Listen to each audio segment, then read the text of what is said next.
महाराष्ट्र में पुलिस अधिकारियों के ट्रांसफर पोस्टिंग का खेल अनिल देशमुख, अनिल परब और संबंधित पुलिस आयुक्त तीनों मिलकर करते थे।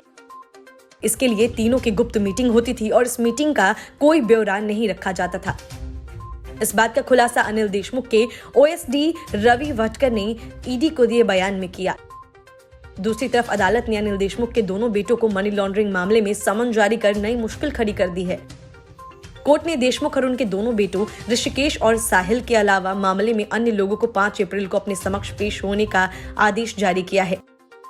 स्पेशल पीएमएलए कोर्ट के जज आरएन रोकड़े ने पिछली सुनवाई के दौरान देशमुख और उनके बेटों के साथ साथ मामले से जुड़े अन्य आरोपियों के खिलाफ ईडी की ओर से दायर चार्जशीट का संज्ञान लिया था।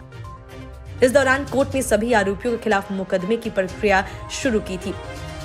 उसे आगे बढ़ाते हुए कोर्ट ने मामले के आरोपियों को अपने समक्ष 5 अप्रैल को पेश होने का निर्देश दिया। ईडी के अनुसार देशमुख ने राज्य के गृह मंत्री के रूप में अपने आधिकारिक पद का दुरुपयोग किया और बर्खास्त पुलिस अधिकारी सचिन वाजे के जरिए मुंबई के विभिन्न बार और रेस्टोरेंट से करोड़ों रुपए लिए हैं। जांच एजेंसी का यह भी दावा है कि नागपुर स्थित श्री साईं एजुकेशन ट्रस्ट के माध्यम से पैसों की हेराफेरी की गई और यह ट्रस्ट देशमुख के परिवार द्वारा संचालित किया जाता है। राज्य के पूर्व गृह मंत्री अनिल देशमुख के ओएसडी रवि वटकर ने ईडी को दिए बयान में कहा कि ट्रांसफर पोस्टिंग के लिए पुलिस इंस्पेक्टरों के नामों को अंतिम रूप देने के सिलसिले में अनिल देशमुख, पर्यावरण मंत्री अनिल परब और संबंधित पुलिस आयुक्त निजी और गोपनीय मीटिंग करते थे। इन मीटिंग्स का कोई रिकॉर्ड नहीं रखा जाता था। मनी लॉन्ड्रिंग केस में अनिल देशमुख के खिलाफ दायर चार्जशीट में ईडी ने कई लोगों को गवाह बनाया है। इसमें रवि वटकर भी हैं। वटकर ने ईडी को बताया कि पुलिस इंस्पेक्टर रैंक के अधिकारियों के ट्रांसफर की सूची तैयार करना उनके काम में शामिल था। उनका दावा है कि अनिल पर्व खुद धनेश्वरी, सह्याद्री और मंत्रालय में देशमुख से मिलते थे और अधिकारियों के ट्रांसफर और पोस्टिंग के संबंध में शिवसेना की सिफारिशों की सूची के बारे में उनसे बात करते थे।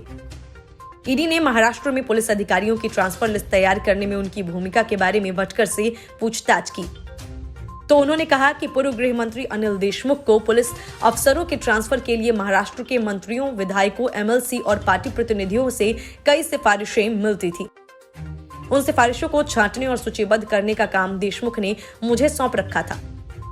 उन्होंने कहा कि देशमुख के निर्देश पर मैं उनके पुलिस ट्रांसफर से जुड़े मौखिक आदेश को पुलिस अस्थापना बोर्ड को यह कहकर भेजते थे कि इन सिफारिशों पर आगे की आवश्यक कार्रवाई की जाएगी। Bureau report, news of India.